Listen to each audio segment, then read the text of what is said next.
What would cause a recession now? Defaults, financial crisis, central bank bailouts, the whole system does collapse. People lose their jobs and they still have a mortgage, they still have credit card debt. I can't see a way that it's not catastrophic. 5 to 10% is going to cause immense damage. When cash flows stop at the margin, everything collapses because of leverage. At some point, does it break? Does the US dollar dominance break? I can see the path to the United States trying to direct capital into Bitcoin. Bitcoin is leading. The bounce that Bitcoin is showing is foreshadowing volatility coming down, roll it back up, and trigger a buy signal sometime in the next few months. Nik Bhatia, welcome back on What Bitcoin Did, man. Thanks, Danny. Great to see you. The macro world, the world in general is a bit of a mess right now. And one of the questions I've had for you that I've been thinking about a lot before this show is, you've always been the guy who is pretty balanced, pretty nuanced about your takes. You think that strong economic growth is likely. You think sort of tamed inflation has been likely going forward. And then war with Iran. Does that flip everything on its head now? Do we have to reassess the entire macro picture? I think it's wise to take a clean slate. And that's what I've done over the past couple of weeks. You have to take price as truth. And if prices are moving that don't agree with your narrative, don't agree with your bias, then you have to take a second look. And with the volatility we've seen over the past couple of weeks, both in stocks and bonds, so the VIX and the MOVE index, things I watch very closely, they are telling me that you can't just assume we're in a strong economic growth, oil will stay fair, rates will stay fair, and stocks and risk will do well. You have to throw everything out and start over. So stocks are looking weak in terms of a multi-year trend line that I'm watching. That's another thing that, okay, stocks have now broken down. Volatility is very elevated. So don't just assume everything is going to be good. And that's what I've basically done over the past week or so. Clean slate. I'm not changing my every bias because of what I've seen over the last week. I'm also trying to understand a lot about the war. That way I can make some baseline expectation of what I think oil will do, and then volatility, and then the rest of the markets from there. So what are you watching most closely now? I did a show with Luke Groman recently, and he was talking about the price of oil being a very key signal, and was basically saying oil over $100 for any kind of sustained period of time is a real bad situation where it can have an impact on the treasury market, and global recession becomes very, very likely. Is that the most important thing to watch right now? Well, oil is at $100 today. So, is it? Yes. So oil opened up tonight at around 100. It was near 100, and Brent and WTI have both been near 100. Now they're both above 100 as of tonight. So instead of thinking, well, if oil goes above 100, what will break? The price is telling you. So you look at oil today at 100, and you look at the treasury market, 4.25 on 10s, more or less. Stocks starting to break down. So 4.25. Give me some context. Where was it, say, 2 weeks ago before this war? Yeah, 10-year yields have flirted with below 4 a little bit earlier this year, and they've been basically in the 4 to 4.25 range for several months.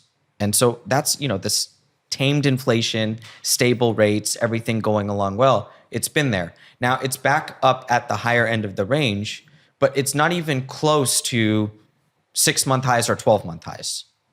So that is the truth. So if oil was breaking the stock market, we would see it lose, bullish momentum and lose some trend. It is doing that.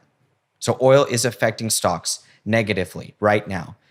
It is not affecting the treasury market in anywhere near the same sort of way. And so that's enough information for me. Like, I don't see the treasury market breaking down. It is affecting the dollar a lot. So dollar is getting very strong right now. Mm-hmm. That's also dangerous for risk, and it's bad for the stock market. And so dollar right now charging up is affecting stocks. It's not, the treasury market is actually hanging in. That's how I would describe it. So the interesting thing is that, and there's probably recency bias in this, but this feels like the most chaotic time we've had during Trump's tenure as president.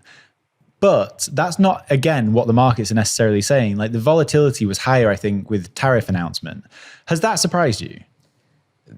That's a great point, first of all. Seeing where volatility was during Liberation Day and comparing that volatility episode to this one. What's interesting to me is I was more certain that things would calm last year than I am right now. Because war is a blind spot and it really is unpredictable. Not that I was 100% able to predict that Liberation Day tariffs would blow over in terms of not causing an inflation chaos and not causing a global recession. It did neither. And I was right about that prediction. So, I would laugh and make fun of these people who went, not your show, Danny, but a show like we're entering the new dark ages. That was my favorite one. So in our team chat all Doom year, cells. I would say dark ages, all caps, when the stock market would do well. So volatility was higher then, but I was more certain it would come down. This time it's lower, but I'm not certain it's going to come down because of the blind spot of war. And that's why I've been doing a lot of work on the war and Iran over the last, week plus, because if that's my blind spot, then that's where I have to go do the work. And I'm very quick to admit what I'm good at and what I'm not. And like, what's my market? What is my expertise and what's not? The money markets are my market. So when I'm looking at repo, I don't need to read anybody, right? I don't need to read anybody. I just look at the market. I look at the rates every day and I make my own judgment. And yes, I do read the street, people that I trust, and I do compare my notes against theirs for sanity, but I don't need to. But when it comes to oil or war in the Middle East, these are things that I have to admit where my limits are, and that's where I go, spend the work. Can you explain, first of all, why the volatility index is so important to watch, and what the different dynamic is from Liberation Day? Because if you were, in your case, sort of bearish on the spike in volatility during Liberation Day, you can become a volatility seller. Yes. How is that different? How is that market different now to that spike? Okay. Let me tell you theoretically about volatility and the VIX and what it is so that people that don't really follow vol can understand it. Volatility is insurance and it's protection.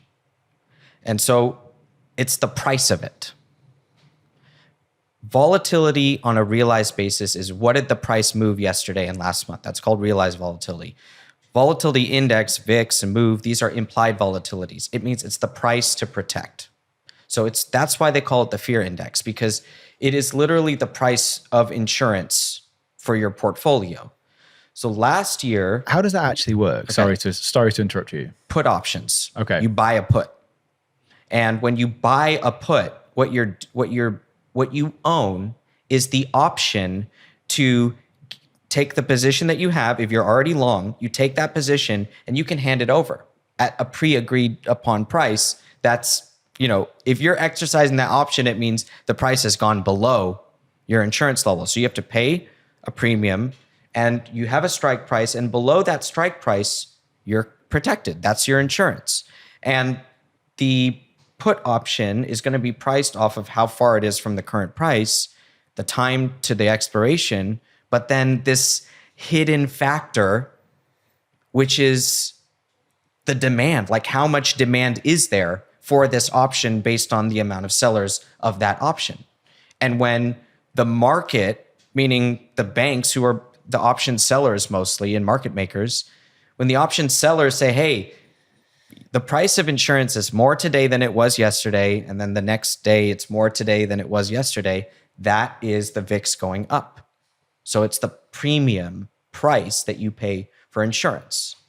So last year, Liberation Day, the price of insurance went to the moon. There was a great uncertainty as to what President Trump was doing. I felt like I had a grip on what the plan was, right? I read Stephen Myron's speech. I read every Besant speech. I was able to gather the signal of what this would do. And my prediction was that it wouldn't cause the global economy to seize. It would not stop global trade. That was the assumption that the put buyers made, that everything is going to seize. We have to buy puts. Profits going to go to zero, and it's going to be a recession. You want to bring it back to today, and maybe your question of comparing the two. There is less of a worry right now in the market for some reason that the whole global economy is going to seize. But the fear is that $100 oil, $120 oil, $150, that will choke off margins. It'll choke off the ability for some countries to grow, some companies to profit, and that should slow down marginal economic activity. But it's not like a war in Iran causes ships from the coast of China to the west coast of the United States to stop moving.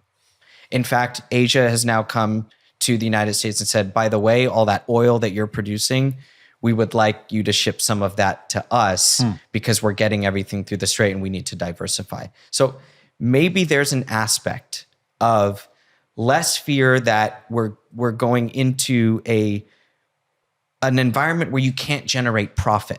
And that was the fear with Liberation Day, I believe. Bitcoiners, as you know, with fiat money constantly debasing, wealth preservation isn't optional. That's why I recommend Swan Bitcoin, a team of dedicated Bitcoiners who work with families and businesses to build and secure generational wealth with Bitcoin. Strong relationships with clients are at the center of everything Swan does. A dedicated Swan Private Wealth representative, which is a real person that you can text and call, will help you build a Bitcoin wealth strategy using Swan's comprehensive platform of Bitcoin services, including tax-advantaged retirement accounts, advanced Bitcoin cold storage using collaborative self-custody, inheritance planning with both trust and entity accounts, tax loss harvesting, asset-backed loans, and more. Swan have helped over 100,000 clients since 2020, and if you're serious about acquiring and securing Bitcoin, I recommend Swan. Meet the team at swan.com/WBD, which is SWAN.com/WBD. The thing that keeps me up at night is the idea of a critical error with my Bitcoin cold storage, and this is where AnchorWatch comes in.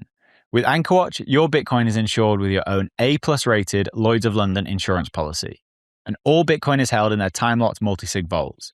So you have the peace of mind knowing your Bitcoin is insured while not giving up custody. So whether you're worried about inheritance planning, rent attacks, natural disasters, or just your own silly mistakes, you're protected by AnchorWatch. Rates for fully insured custody start as low as 0.55% and are available for individual and commercial customers located in the US. Speak to AnchorWatch for a quote, and for more details about your security options and coverage, visit anchorwatch.com today. That's anchorwatch.com. Do you wish you could access cash without selling your Bitcoin? Well, Ledden makes that possible. They're the global leader in Bitcoin-backed lending, and since 2018, they've issued over $9 billion in loans with a perfect record of protecting client assets. With Ledden, you get full custody loans with no credit checks or monthly repayments, just easy access to dollars without selling a single sat. Ledden exclusively offer Bitcoin-backed loans with all collateral held by Ledden directly or their funding partners. Your Bitcoin's never lent out to generate interest. I recently took out a loan with Ledden. The whole process was super easy. The application took me less than 15 minutes, and in a few hours, I had the dollars in my account. It was super smooth. So if you need cash, but you don't want to sell Bitcoin, head over to ledden.io/WBD, and you'll get 0.25% off your first loan. That's ledn.io/WBD. Okay, so when you said you understood the plan at Liberation Day, or you thought you understood what they were trying to do, is that when it was Besant's idea of Main Street, not Wall Street, and a weaker dollar? Was that sort of the core of the plan there? So a weaker dollar, they were able to get that last year. Dollar is coming back, as we talked about, but they were able to get that. But it wasn't actually that. It was addressing this idea of a dual public good. Okay. The dual public good is the United States provides the world with a navy to protect shipping lanes, and it provides the world with the global reserve currency. So it's a free riding problem there on both sides. It's a free ride for a country in Asia to ship to any part of the world without having to worry that their ship is going to get attacked because the US is patrolling open seas, or they're that security force. The dollar system is a free ride because Brazil and China can trade in dollars and the US doesn't really accrue any benefit. And it's not like US banks are financing all of that trade or collecting fees or anything like that. So it's a free ride for the world. Whether you agree with either of those things or not, it was clear to me that the plan was to address this dual public good. On the dollar side, what was the proposal to address the public good? It was to impose tariffs, and it was to prevent non-tariff cheating. That was a key. So that's the dollar. Stop manipulating your currency, and that's the non-tariff cheating. And you use tariffs basically as the stick and the carrot. So the stick is the tariff. And if they say, okay, we're not going to weaken our currency to account for this tariff, then everything is good. And let's go to the table and hammer out a deal. And yes, there are great alliances between the United States and Europe, even though there's a lot there that we can unpack. There is a great alliance between United States and the UK, United States and Europe, United States and Japan, United States and the Middle and the Gulf Coast countries, the Arab countries of the Middle East. And there are great alliances with countries in South America, some that are getting stronger. And the United States has very strong alliances. So was it my projection that all of these allies would come to the table and say, no, we're not going to do this? No. And so that's what I understood last year, that the global order the global trade would not break down. That global trade would continue. Somebody would pay the price. I didn't think it would come that much into CPI. Which it didn't. It's funny that the studies from the Fed are saying that 90% of tariffs are passed on to the consumer. I found that interesting. I don't know if that's empirically backed, and it's also hard to know because you don't know, like everything is multifactorial. So you don't know how much it did go in, but then other things brought it out. So when everyone was panicking then, VIX spiked and people were calling for recession, you faded that. And I think it's clear in hindsight that you were right. We didn't have recession into the end of last year. But there's a lot of people now saying that the Iran war will cause a recession. Again, going back to like oil prices and just the sort of uncertainty in markets now. Do you think that is likely? So that's the question. And that's what I have to face as a researcher, is that to what extent is the oil price going to stay high? How long? And which countries does that affect? And how much is it going to impact the global economy and sink it into a recession? Outside of the United States, Danny, I don't know. Inside of the United States, I don't think so. That's my base case right now. Okay, so that'd be worth breaking down because that's something I've been thinking about a lot and have no answers for. Is like the oil price in the US isn't really dictated by the Strait of Hormuz. Like all the oil in the US is generated in the US. I think some comes from Canada. So why would the oil price that is going up in this, I guess the oil price is global though, even though the supply is not necessarily global. That's right. It's about it's about arbitrage. So you can source oil from anywhere. And of course, there are lots of different types of oil. That's also important. So what are different oils used for, and different, like the North Sea Brent, the WTI price, West Texas Intermediate, the US price, is actually a landlocked price. The delivery is in Oklahoma. It's not connected to the Gulf of America via a pipeline. So it's a landlocked price. And that's why the Brent price and the WTI price and the Dubai price can all be, different at times. But yes, it is a global price. There is arbitrage. There's this whole shadow fleet, right? There's millions of barrels of oil just floating out on different container ships around the world. So even that shadow fleet itself is a way to arbitrage. The Euro oil system. Right. Yeah, exactly, Euro oil. Okay, so what would cause a recession now? Like if you had to try and sort of make the argument for both recession and not a recession. What are the things that would lead us into recession from here? And what do you think would mean the economy can keep on ticking along as it is? This is, I think, what's interesting about the US right now. The US has a very strong economy and strong internals. It also has a lot of backing from the government to keep the growth up. So that's a fiscal deficit. Yep. But that fiscal deficit now is being, I won't say whether it's going up or down, that we don't know, especially with the war now, but the fiscal deficit itself is going more and more into production. That is without a doubt that we know to happen. So the United States, very consumer-based economy, 75% is consumer-driven. The balance of the economy is what the government spends, what our net exports are, and we are a net importer. Of course, we have a trade deficit, but also how much we invest. So money can either be, when it's earned, it can be spent and consumed, or it can be spent and invested on something. So if the United States, that's your Wall Street versus Main Street thing. Don't just finance consumption, which ends up financializing things and the money just goes into finance production. That's the shift the United States has made. I think that's what keeps the United States economy robust.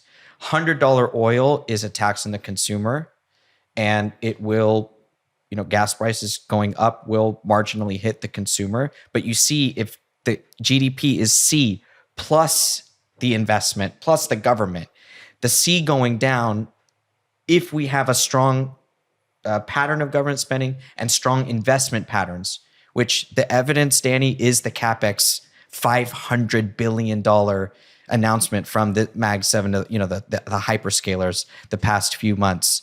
$500 billion they're going to be spending on data centers, XYZ, and all the stuff. That stuff all those plans will happen. You can't slow that down. And it's a national security. It's a national necessity now for the country. You see all these guys show up at the inauguration. That's not a coincidence that they're going to then fund the guarantee of positive GDP growth. And you see how those data centers basically, on a mathematical level, they guarantee that GDP growth. No matter how much the consumer gets hit, and we can bring in the AI labor situation, no matter how many people at the margin get laid off from the current AI wave of firings. Even with all that, it will balance out. That's my opinion. Investment is deep in the United States. It's deep rooted, and the shift now is enough where if it happened 10 years ago and the United States had this AI wave and millions of people got fired, guaranteed recession because people stop spending, the economy goes into recession. But we didn't have the fiscal deficits that we have now back then, and we didn't have this shift toward AI, data center electrification, energy, drill, deregulation, and all of that. So that's what I think keeps the US economy very robust. And I cannot say the same thing for the rest of the world. And we really have to go country by country then to see what countries are really negatively affected by high oil prices. India, Japan. At the margin, these are some of the ones. Now, these are very large economies. If they go into recession, what are the knock-on effects there? And then how long does all of that take to filter back into the United States and maybe cause a recession because the rest of the world, like we catch the rest of the world's cold? Yeah. And you can imagine you'd bundle almost all of Europe into that, apart from some of the Scandinavian countries, because there's no oil production in the most, or very little oil production in the rest of the Europe. Yes. Europe is, I would say, more sensitive to the gas price. Russia being added back into SWIFT at the margins because of this war. Yeah, how convenient. So it's funny. I'm not even thinking about Europe. How far we've fallen, hey? Yeah. Okay, there's a dynamic in there that I really need you to explain because I don't get it. You said in years past, if we have, millions of jobs laid off, guaranteed recession. I don't understand why that's not the case in this new AI world. What stops, because millions of people get laid off, they stop spending into the economy struggles, recession. If millions of people get laid off, GDP continues to go up because of AI data center sort of capex boom. There's still millions of people not spending money into the economy. So do you end up with just fewer people propping up the economy? And does that not get even more sort of house of cardsy? Now I'll tell you my opinion on the AI labor, which is that companies are laying people off because of AI improvements. But broadly, I think the US economy will be well positioned to adjust, capitalize on the changes, and move on. Now, there is the comparison to when United States got deindustrialized, people lost their jobs, but the United States labor participation rate over the years has gone up and down, but people retrain and they get new jobs and they enter new sectors. So I genuinely believe that the US economy will figure it out, even though people will lose their jobs as companies optimize. They will hire again. There's a lot that needs to be done. AI can't do everything. We still need managers for AI. We still need, I was, just thinking about roadside construction. What if in 5 years, all the roadside construction is just being done by robots? You don't think there's going to be a few guys there with the tablets talking to these robots and making sure they're doing the right thing? So I'm not a fatalist with the AI that we're just going to get UBI guaranteed because everybody gets fired. I'm just not there. I think that the economy will adjust, labor market will adjust. People will learn AI also. Yeah, I want to get into that more though, because I skew more to the fatalist viewpoint, and it's not because I want to. It's just because I don't necessarily see the alternative. Like, it seems like AI is almost going through specialization phases. Like programming seems to be the first one. It's now just like, if you're not using that as a computer programmer, you're just dead in the water. So again, like you're saying, it will get to the point, and maybe it is already at the point, where people using AI to make their production better is already happening. Like, if everyone's vibe coding, so you become a prompt engineer essentially, and you're making AI do your work. So then there's a team of developers that might be more junior developers that get laid off because you just don't need them anymore.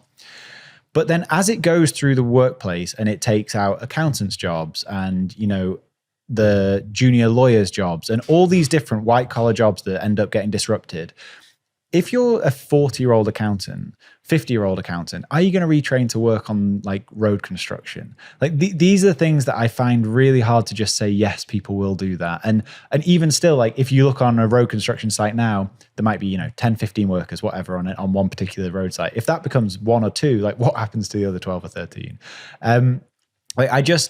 I really struggle with thinking the retraining thing is going to work, because that's what people were told to do during COVID, and that didn't really work out. Everyone became computer programmers, and now they're losing their jobs to AI. Yeah, I can't argue with you, Danny, because we don't know what's going to happen. And I don't have a fatalist thesis on AI, because when AI has replaced, let's say, 50% of the accountants, the accountants that, the 1 million accountants that have lost their job, are all 100% of them going to fail to retrain? That's where I push back. So every marginal thing, like I have a couple friends who are attorneys. One of my friends, he's using Claude all the time, but Claude can't go into the courtroom. Claude can't, do some of the stuff. So he's amplifying what he's doing. And yes, I have friends that are entrepreneurs that are laying people off as well. So there will definitely be an adjustment. But I mean, it's just, what you believe. And I do believe that there will be jobs like, who's going to make all the robots? So people say, well, the robots will make the robots, right? Tesla's, especially in their factory. But you still need people to do things. And like Elon says, if everyone's just going to be infinitely wealthy, we'll all have all of our time and everything will be free. I don't see that future either. Yeah. And I don't even like, he paints that as a sort of utopian future. I understand why, but I also fade that as a narrative. Like, I think people without meaning is a very strange world.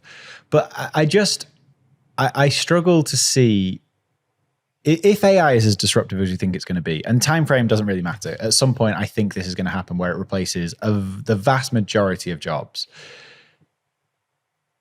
What I don't understand is what happens to all the externalities. Like in the interim, even if people decide to retrain, even if people decide that they want to become a musician or a painter or do something creative, like there's going to be an interim period where people lose their jobs and they still have a mortgage, they still have credit card debt, they still have a car loan. Like what happens to the economy in that interim period? And I can't see a way that it's not catastrophic. You make a good point, because in the end, the defaults are what trigger a financial crisis. So if you can't pay back, not only do you default on the debt, but the bank that is issued to you or the mortgage-backed security holder that owns part of that mortgage is going to suffer impairment. Mm-hmm. That's why the Federal Reserve bought so many mortgage-backed securities between 2008 and 2012, because if there were defaults in the system and the banks were going to take those defaults, then the whole system does collapse. We are in a $350 trillion debt-based system. $350 trillion in just debt. Numbers you can't comprehend. And my students have to think in trillions. That's what we do. Every single class, we show charts and we're comparing this 7 trillion line item to this 38 trillion line item to this 64 trillion line item. The Eurodollar system, 15 trillion in offshore dollar deposit claims, but another 60 trillion in FX swaps claims. These numbers are large. 350 trillion, the quarterly number that comes from the International Institute of Finance. It's a very large number. But the system is built to roll over that debt. Mm-hmm. That's where the liquidity framework comes from. What is the capacity for the system to roll the debt over? And when that gets hit, defaults, financial crisis, central bank bailouts, you go back up. That's just the system that we live in. And because we know that banks are incredibly levered, what percentage of people do you think need to lose their jobs and start defaulting on loans before it becomes an issue? Because I don't think the number's as high as 50%. Is it as low as 5%? Like what kind of range are we looking at? Right now we have a banking system that's leveraged about 10 to 1, but that's what we can see. There's the private credit crisis that's going on right now. The leverage there is harder to see because the banks lend into the private credit operators, then they lend out into the market. That is a leveraged play between the banks and the private equity, but less levered or less obviously levered between the private equity and the ultimate borrower. 5 to 10% is going to cause immense damage. It's just, that's what the nature of the system is. When cash flows stop at the margin, everything collapses because of leverage. And I know you're not a fan of the sort of inflammatory statements of a big print's coming, but in that scenario, a big print's coming, right? Sure. Yes. You can understand from the Fed's framework that that's what they will do. But the key to understand is that it is the government that does it. Mm-hmm. The central bank is simply the financing apparatus when the going gets tough. It's the government. So when, let's say, 5 million people lose their job, the government is going to put a UBI sort of program or unemployment insurance, right? Even during COVID, we had 5 years of unemployment insurance, 4 years of unemployment insurance. Mm-hmm. You'll get that type of program. The government is who borrows and spends that money. And if the interest rate is punished to the degree where it starts breaking the system, that's where the Fed comes in for financial stability. So the Fed is reactionary. They don't actually control anything, and they're really just there to serve the government. The Fed, when it started to do QE, it was in response to what? The bank bailout. The bank bailout came from where? Congress. And cities bailout, they came from Congress. And so it is the government who spends the money, and the Fed will just be there. Do you want to pay less in taxes and stack more Bitcoin? Of course you do. Well, by mining Bitcoin with Blockware, you can. Under Section 168K of the US tax code, Bitcoin mining servers qualify for 100% bonus depreciation. This means every dollar you spend on miners can directly offset your income in a single year. And that's true for both business owners and W-2 earners. If you have $100,000 in ordinary income, you can purchase $100,000 in miners and potentially offset your tax liability entirely. Blockware's mining as a service does all the heavy lifting. They secure the rigs, they source the low-cost power, and they handle all the day-to-day maintenance. So you get to stack Bitcoin every single day while drastically shrinking your tax bill. Get started today at blockwaresolutions.com/WBD and use code WBD for $100 off your first miner. That's blockwaresolutions.com/WBD.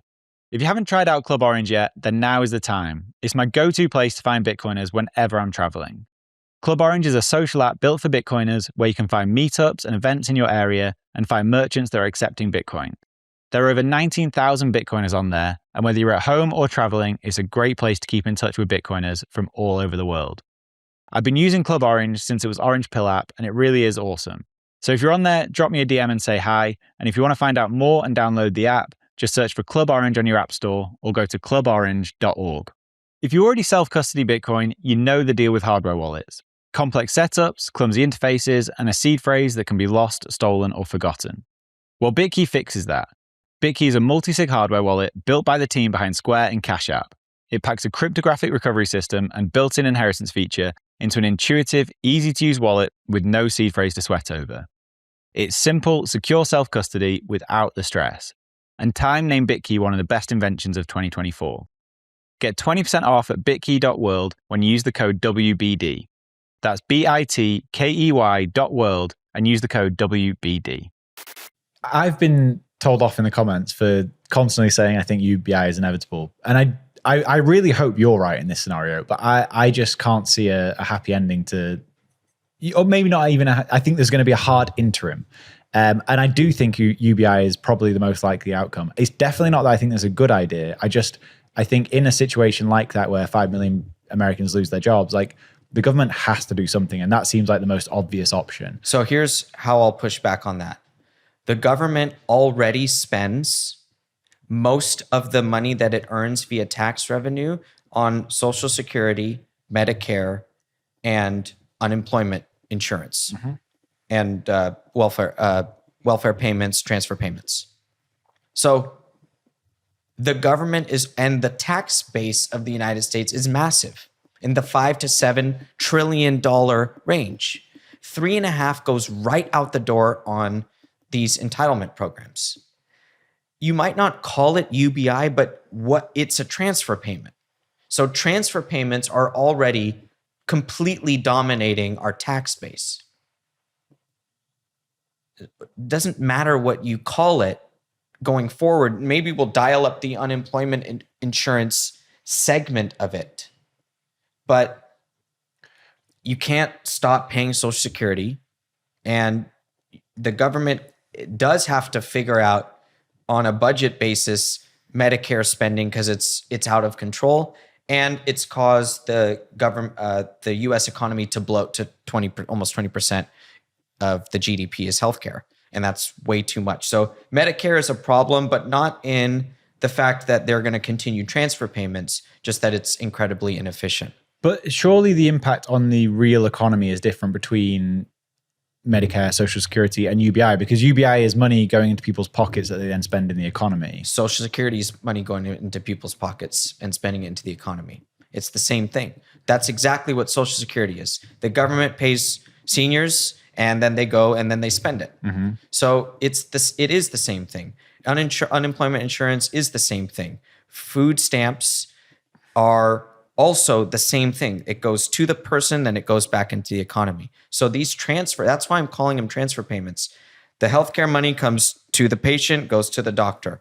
Everything is a transfer payment. My point is that if 2/3 of our tax base is already going to transfer payments, is another 1/3 of it, like let's say now all of it gets eaten up via transfer payments.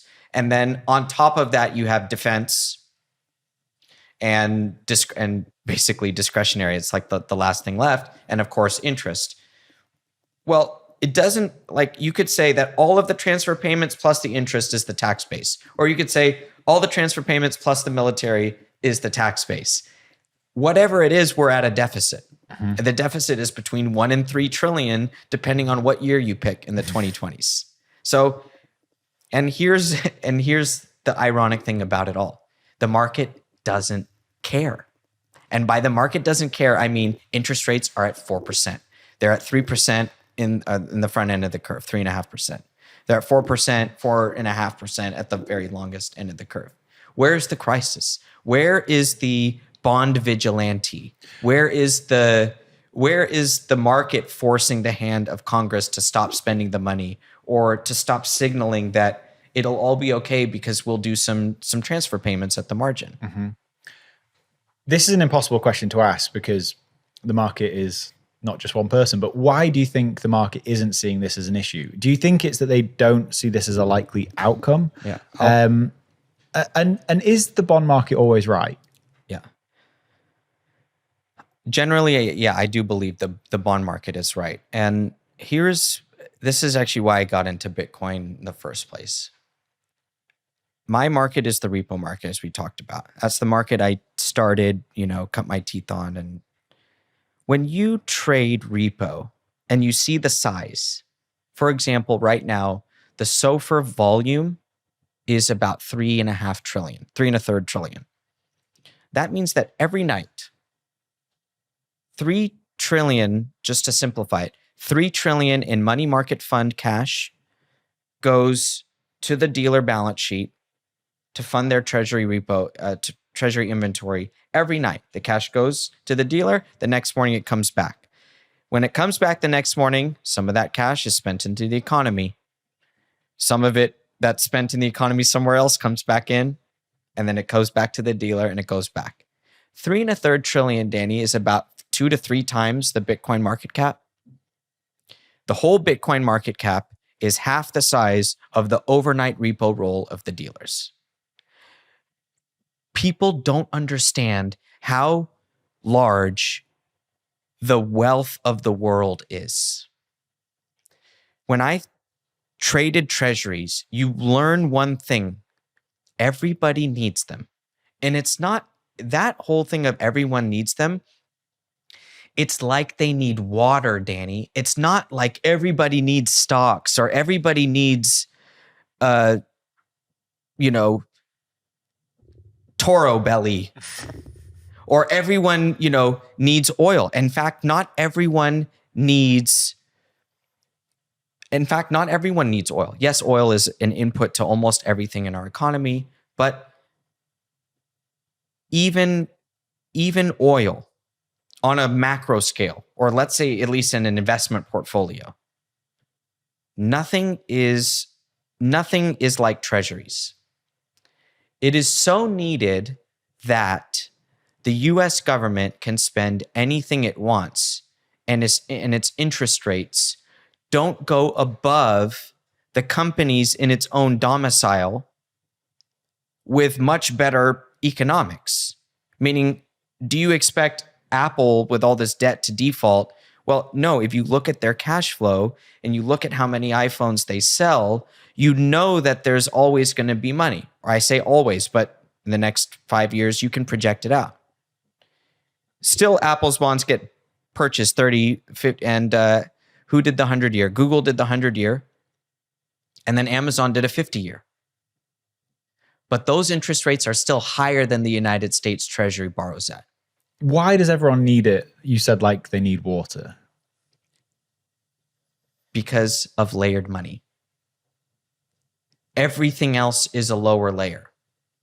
Everything else has a degree of counterparty risk that cannot compare. You think about gold, and gold for 5,000 years of having this store of value and first layer money principle. All of that got transferred to treasuries. And yes, gold is, if you measure it, gold is now in the $40 trillion range as a market cap, which is larger, the same as treasuries. So you can make that argument that now gold is of that similar value. But not everyone needs gold. In fact, most people in the financial system don't need it. They like it and they want it and they're buying it, and the price is going up. The price is going up because of this treasury dynamic also, which is that the treasury doesn't get punished. So you have to, other things like real estate, gold have to go up in response to the fact that the treasury is going to be able to continue to do things and just borrow and not get punished by the market. Now, there is a point at which that stops becoming true. And 2022 is a great look at that, because when we talk about tame inflation, that being part of my thesis, it's part of my thesis because in 2022, it became untamed. So we have this recent example and 2-year window of complete chaos in the treasury market. Basically, some of the smartest people, I'll say Jeremy Grantham for one. I know this because somebody I like a lot sent me this article in 2022. Jeremy Grantham said, hey, we're going to a 1970s style inflation. So you had some of the pros of the industry. I faded that too, but it was funny because I remember that it was really a game of two narratives then. It was people saying it's either going to be like the 1940s or it's going to be like the 1970s. And maybe it's worth explaining the different dynamics there and what actually has played out since. The 1970s was a demand shock, and this was a supply shock. That's basically the main difference. The 40s with the war spending is much more similar to the demand shock. And that basically the fiscal engine behind the inflation. And that's what about the Fed, to go back, the Fed isn't really in control. It's the government that spent the money that caused the inflation. The Fed is the reaction, and the Fed enables. The Fed is the enabler. We don't have to diminish that. The Fed is the enabler, but it's the government that does it. And that fiscal deficit marginally faded, and then inflation marginally faded. So what would cause the world to stop needing treasuries in the way that they do today? That's my point. There's nothing. There's nothing. You can go to option A, option B, option C. We can go through all of them. We can talk about gold, Chinese government bonds, German government bonds, Apple's bonds. I mean, whose bonds do you want, or what asset do you want? Whose deposit? Whose counterparty? There is nobody. There is no structure of the dollar system without treasuries at the center. And it just doesn't exist. But if we went out 50 years, you think this is still the case? I mean, that's really, a really long time.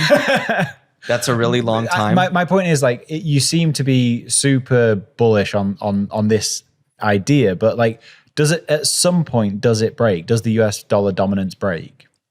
Like, even if it's the last fiat currency, this is like the dollar milkshake thing. Even if it's the last one to break, does it still break at some point? Instead of looking 10 years in the future, 50 years, let's look at now. The United States, the last 10 years have been filled with the BRICS narrative. Yep.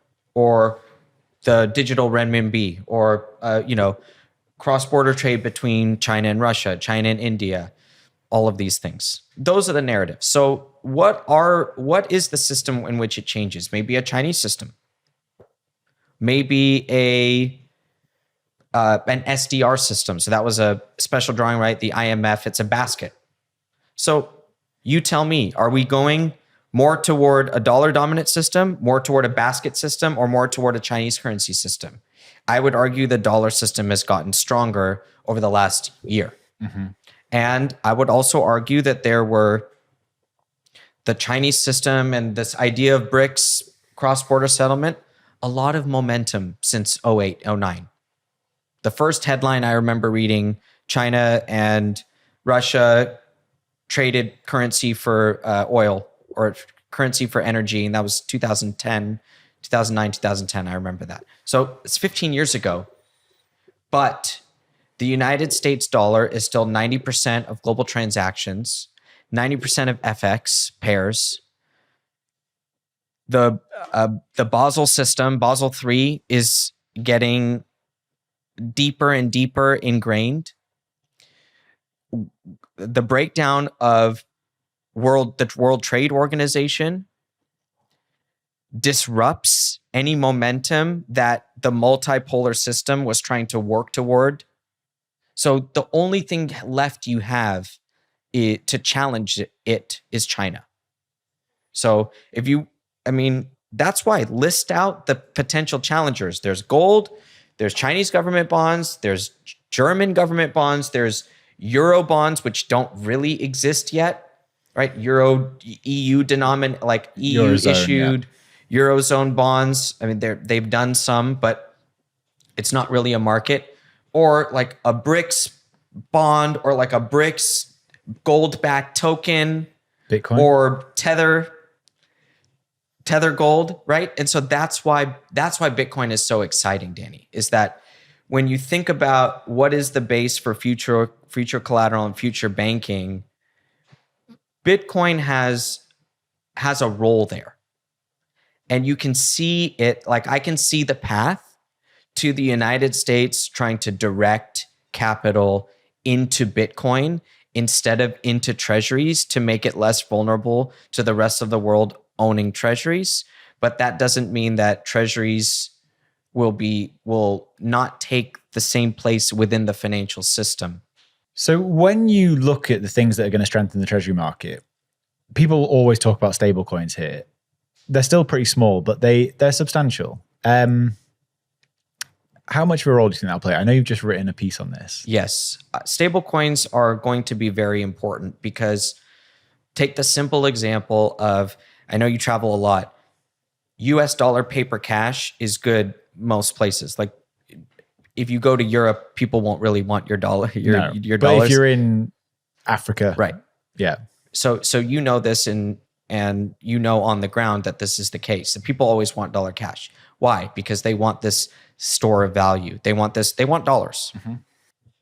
And paper dollars are the easiest way that normal people abroad can actually hold dollars.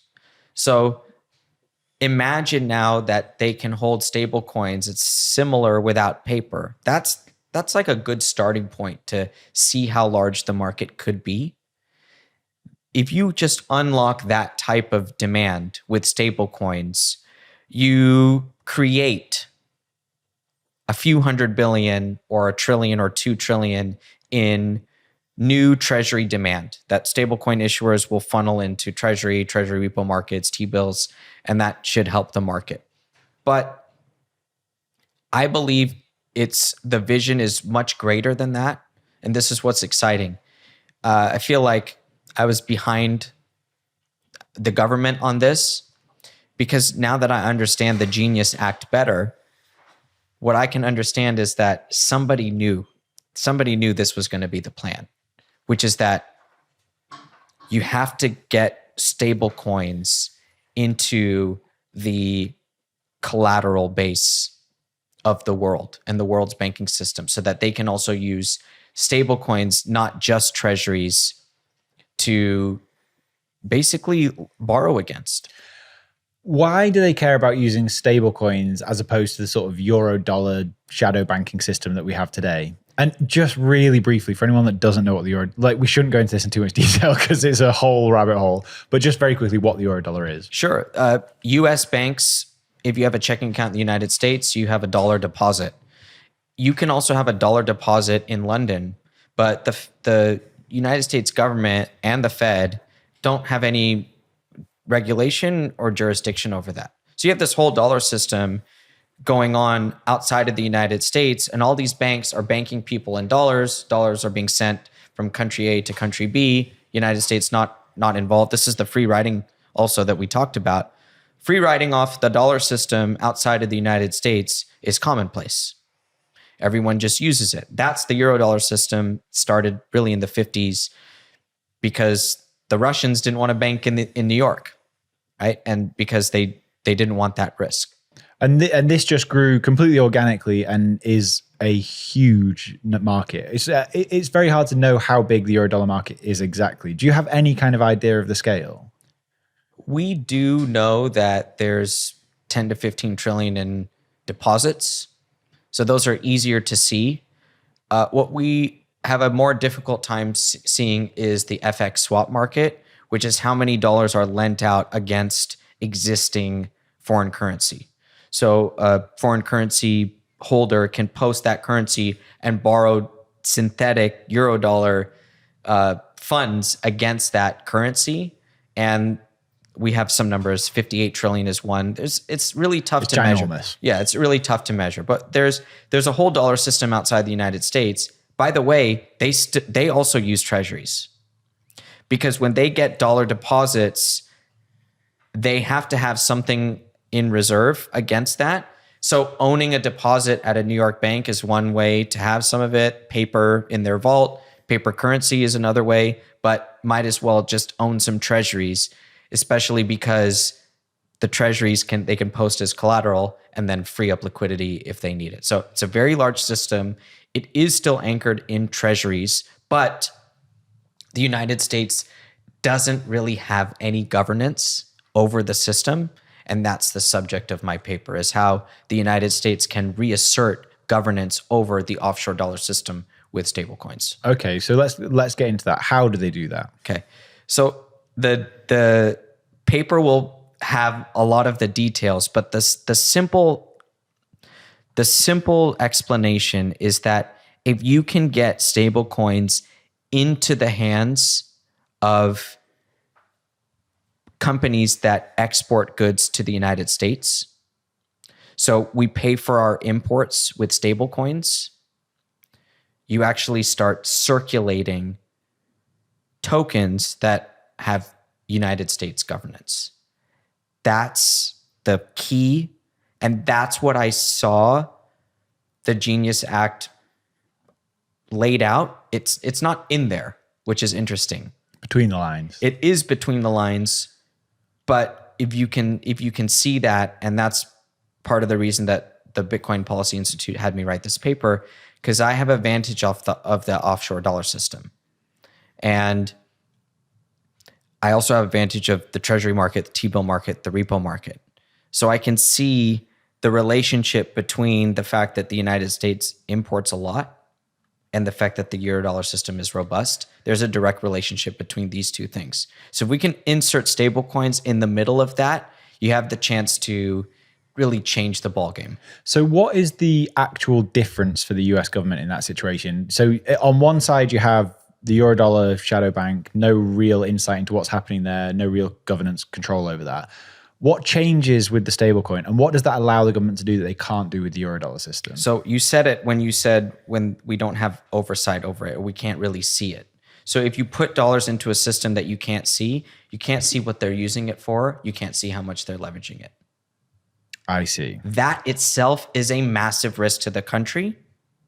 Think about the national security implications of two companies engaging in trade between each other in dollars with their local banks. And let's pretend that activity is going against the national security of the United States. We would have no idea and no control over it, and no way to say, hey, Russian bank, stop transacting with this other bank in dollars. We don't have control over that. And it is fair to say that stablecoins are a way for the United States to exercise governance outside of the country where it hasn't been able to. Do stablecoins fix structural overvalue valuation or trade deficits? No. By themselves, they cannot. That's not the tool. It is revolutionary to get a token into the world's hands that the United States has some governance over, that at the margin can eat away from the euro dollar system's ability to multiply and fund activity that is counter to the United States. That's the free riding problem. That's what, as an American, that's what I can see is a problem.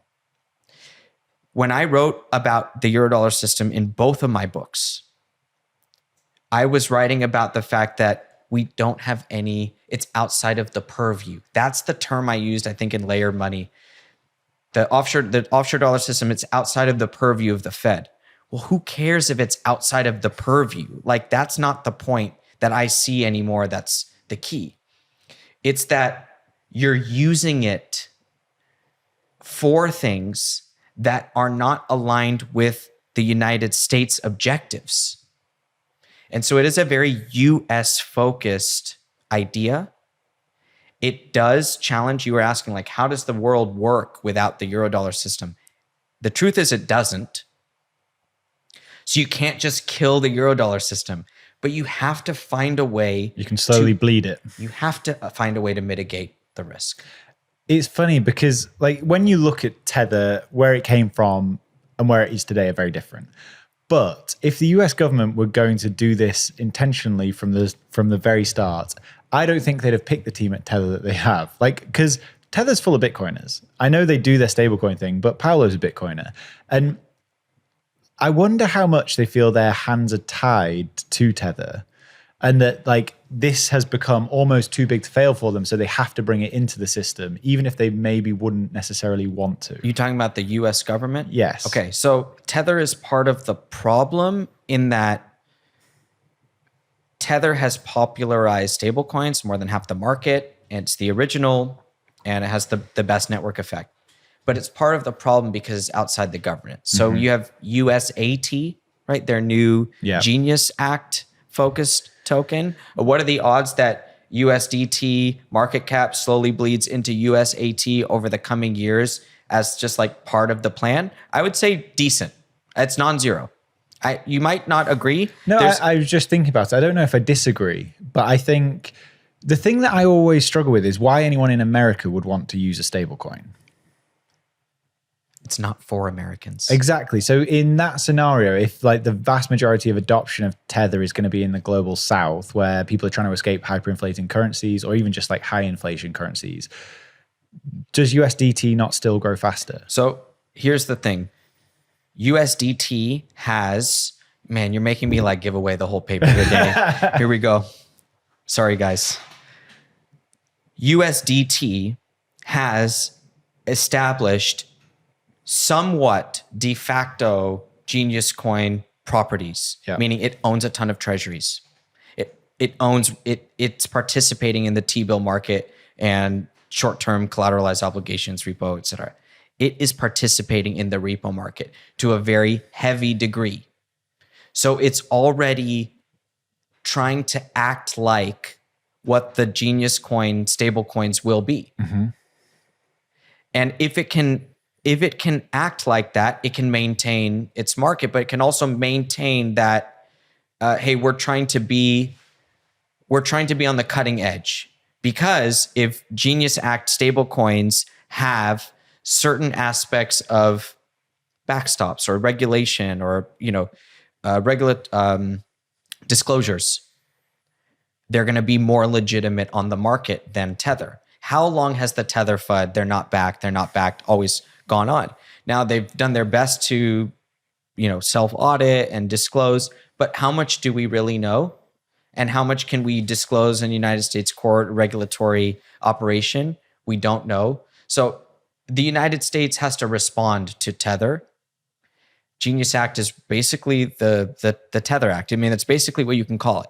You can't hide from the fact that Tether won the first part, right? Clear victory for Tether. How does the United States respond? Does it enable a system to grow Tether, or does it try to create something to challenge Tether? So I would argue the Genius Act is there to challenge Tether. How long will it take for Tether to fall below 50% of the global stablecoin market cap? 40%, 30%? I don't know. But I would argue that it will diminish as the United States is able to kick this thing off. Do you think there's a chance that at some point the US government decides that this private company is too big to fail, cannot remain a private company? Maybe there's some kind of economic shock and it becomes part of the US government. Tether? Yeah. So Tether's not a US company. Or USAT. Right. So is there a path to the US forcing Tether to do in kind to USAT? Yeah. I mean, there's absolutely a possibility. And there's no way to know whether Tether hasn't already planned to do this. So I would watch USAT closely, and I would guess. I just don't know what the incentive for Tether to do that would be when they print so much money. Okay. This also has to do with the alliances we were talking about earlier when we were talking about Liberation Day. What is the incentive for Vietnam to raise the middle finger to the United States? It's similar to Tether's incentive to do it. There's not much incentive. It's only downside risk. Yes. And I mean, you have to think about how these countries just laid down, including the European Union. I mean, most neutral people in Europe were like, good God, this deal has nothing for us. And you just laid down to the United States. But the only country who hasn't is China. And if you look at the rare earth, look at what happened with the rare earth. You can make the direct comparison to Tether. I know it doesn't seem like it, but United States put tariffs. China said, we're going to stop rare earth exports to you. The United States says, oh my God, this is going to kill us. We need the rare earths. So they called them back and they said, please. And then China said, okay, we'll keep it going for a year. Now, what happens in a year? I don't know, but everyone needs each other. The United States needs the rare earths, but China needs our consumer. They need each other. So, I mean, what if you sanction Tether, right? If Tether is owning treasuries, it means they are using a custodian or a banking partner that is custodying treasuries at DTC, the depository clearing. The United States has governance over that. And so the question is what is Tether's incentive? It's not a market incentive. That's the answer to your question. It's not a market incentive. It's a survival incentive. And I have been feeling myself getting more and more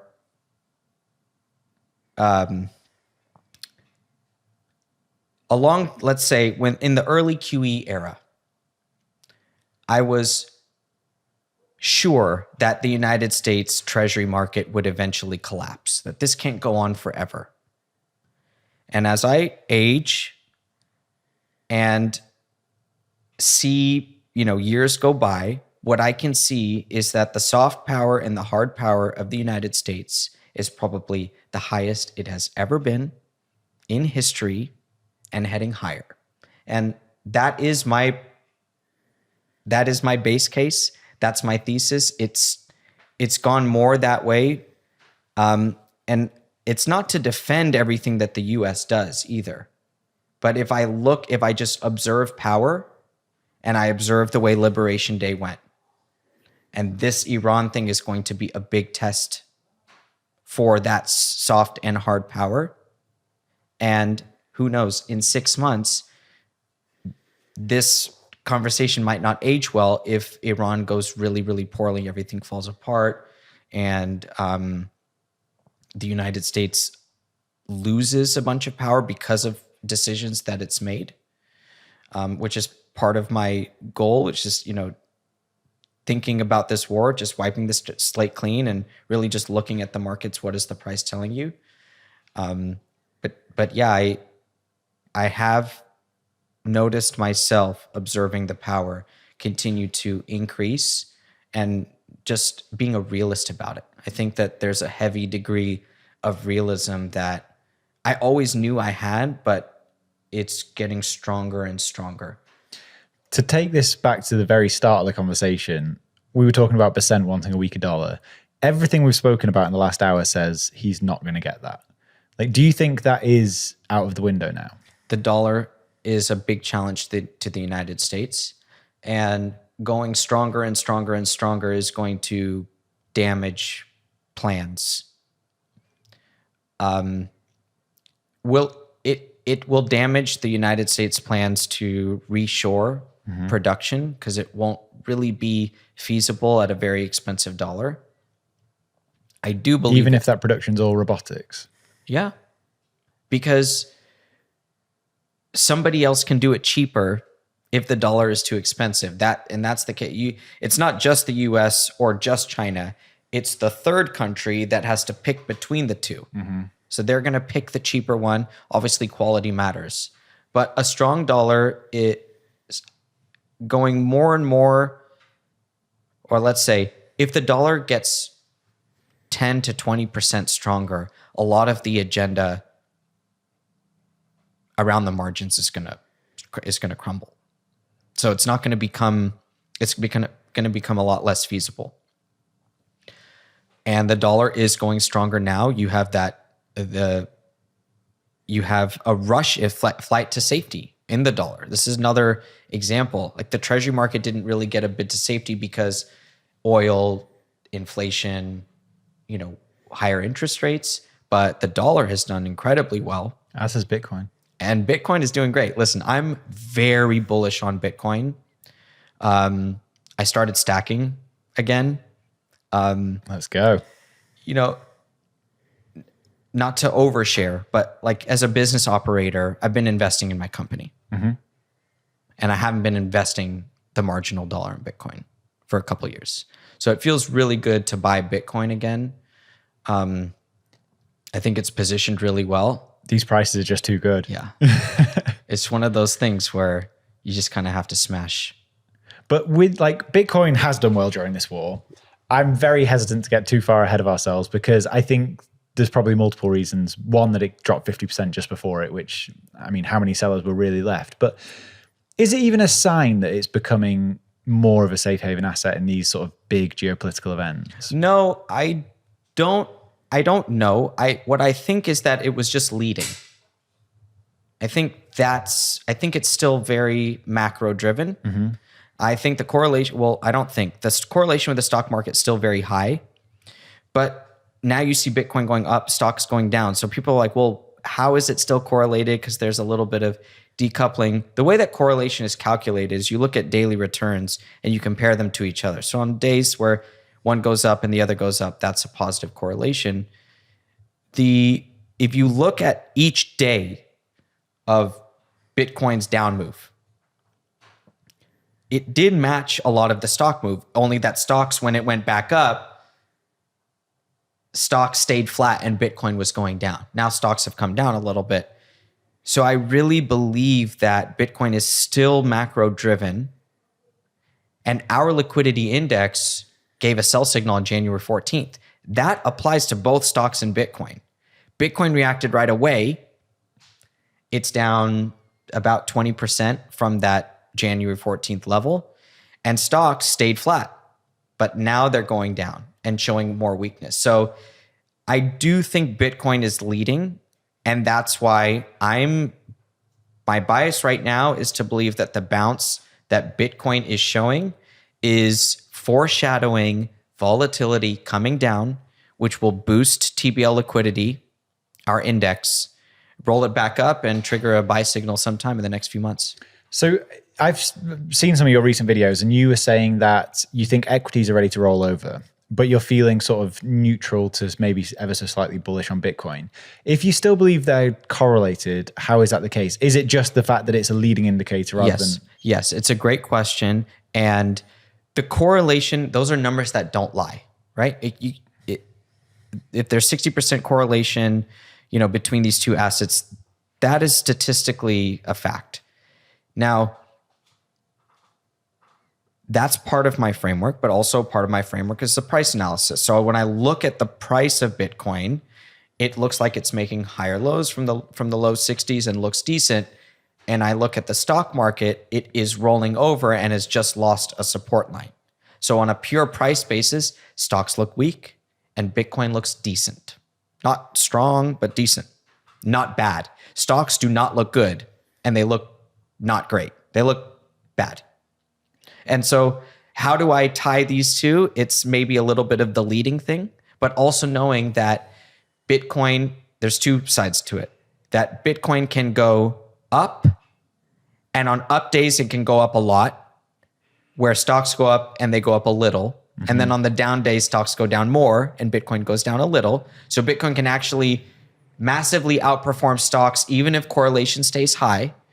Or, and this is equally as likely, we look at time series of correlation. So we see correlation go up and down over time, and we watch that. Bitcoin's greatest runs, the correlation goes high or low. What do you think with stocks? It's great. Low. Yeah, it drops. It goes to zero, basically. It doesn't go to negative. It loses all correlation. It loses correlation when it goes crazy to the upside. So in that case, then correlation will drop and Bitcoin will get to some escape. Now, I'm not. So I see. So it's not the inverse of stocks. It's just not even correlated at all. Correct. So in your scenario, I'm thinking about conversations I've had with Checkmate now, and he thinks we're probably in for like a period of what he calls chop solidation. Yeah. That would make sense while equities maybe roll over and have to figure out where their actual support is. Yeah. And then when we move higher, we really move higher. Yeah. So that gets on. Do you remember last time we spoke? We were talking about the 4-year cycle being potentially over. And I think you weighed a 51% chance that it was over.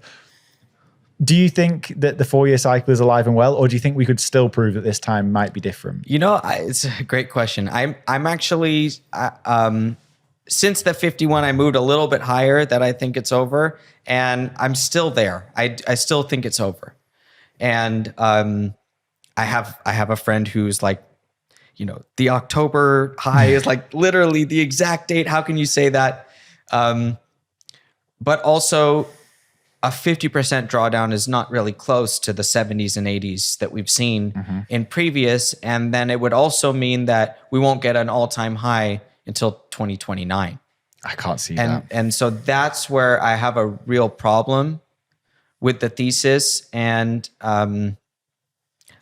I do think it's over, and it's very empirically, too early to call still, which is fascinating. We can keep having this conversation for like 2 more years. Or maybe not. Yeah. Maybe we get a new all-time high this year and it's officially over. But I like the idea that Czech said about stocks going lower and kind of dragging Bitcoin flat until stocks can bounce, and then they will both go up together. I think that's a sound take, and maybe how I'm also seeing it. And I love how people use his word chop solidation. Yeah, he's memed that into existence. Yeah, he invented it, so it's a good one. All right, last thing I do want to talk to you about is the Fed, because we've spoken about the Fed a lot in the past. It's the job that I envy the least. Like it must be terrible to be the chairman of the Fed, and we've now got a new one coming in who's dealing with war, stronger dollar, stable, all the dynamics that we've spoken about today. What's he going to do? I don't think that they can do much. The market is what leads. We've talked about that for a long time. The treasury market will eventually tell the Fed what to do. And it tells the Fed where inflation is and where inflation expectations are. Is the treasury market going to tell the Fed, or is Trump going to tell the Fed what it does? The treasury market will absolutely tell the Fed what to do. Presidents have actually, for a long time, gotten the Fed to do what they want, or tried to get the Fed to do what they want. But the mandate is not to just go with the flow of the White House, it's to support the functioning of the US economy. And when, the reason why Trump has not been able to get the Fed to lower rates in the last 6 months, or when was the last cut? Toward the end of last year. So the last few months, the reason that he hasn't been able to get them to move lower and at a pace that is more aggressive is because the Fed doesn't have to respond to the president. And so it does have to respond, though, to the Treasury market. When the Treasury market gets skittish, the Fed does come. And right now, the Treasury market is saying that the Fed doesn't really need to cut rates. But Powell doesn't have to respond to the president. It feels like Walsh is coming in to respond to the president. Trump put Powell in there, though, also in his first term. So it's kind of like Supreme Court justices, too. They have a long term and they can be, political and reward the president that put them there, but they can also not. And we look at the Supreme Court decision on tariffs. I think 2 judges that he appointed voted against his emergency powers. And I mean, that's proof in the pudding there. It is, no matter how much people like to think otherwise, it is still a system of checks and balances. He's going to get creamed in the midterms. But it's also not going to stop him from doing the things that he still has the power to do. Yep. Do you think at some point they have to get rid of the jobs numbers if AI does what we think it might potentially do and stop worrying about jobs and just worry about inflation? No, I don't. I mean, employment is still central to an economy. So the United States has a lot of trouble with labor data. I'll say that. Right? We see the revisions that they've done, those March to March revisions that we've gotten 2 years in a row where they were like, by the way, there were 1 million extra jobs that didn't ever get created. So the government already has a lot of trouble with labor statistics itself, but the obsession over labor and job cuts and job hires and job listing quits and all that kind of stuff is going to persist, and shareholders care about it too. So they care about how many people are employed at companies. They also care about how many people are employed in the economy because that's how people buy those products. So listen, the government is a disaster in terms of, so many things. Efficiency, just being late to things. The government is a disaster. Thankfully, the United States has a very robust private sector. We have deep capital markets. And part of the free riding problem, to just bring that back one more time, part of the free riding problem is that everyone uses the dollar because of our legal apparatus and how sophisticated our capital markets are and how sophisticated the investor base is to get transparency out of cash flow generators so that we know which ones to buy and which ones to not buy. And it's still, you still get fraud and you still get all these things, but we do it pretty well in the United States. And we don't really need the government to tell us how many people are employed. Fair. Nik, this has been awesome. Thank you for letting me steal your Sunday afternoon. Of course. You need to tell everyone where to go to see the Bitcoin Layer. It is one of the newsletters that I just don't miss. I think it's one of the best in the business. Thanks. Tell people where they can go and check it out. Thanks, Danny. Yeah, thebitcoinlayer.com. If you go to thebitcoinlayer.com/subscribe, you get right to our newsletter page. We put out research articles I'm writing every Monday. I want to get people started on the week. I wrote this morning, actually, and I'll go home and work on it tonight, publish that for people tomorrow. On Thursdays, I do a video that's my global macro updates behind the paywall now. I still have the YouTube channel interviewing people and doing shorter macro updates there, but really focused on trying to give people signal, give them a buy-sell indicator that's quantitative. It's not me, right? I was way more bullish on January 14th than my indicator told me to be, but that's part of it. You want some human opinion. You also want a quantitative framework. So we're delivering that to our readers to bitcoinlayer.com. Awesome. Thank you so much, Nick. Thanks, Danny. I will see you soon. Thanks.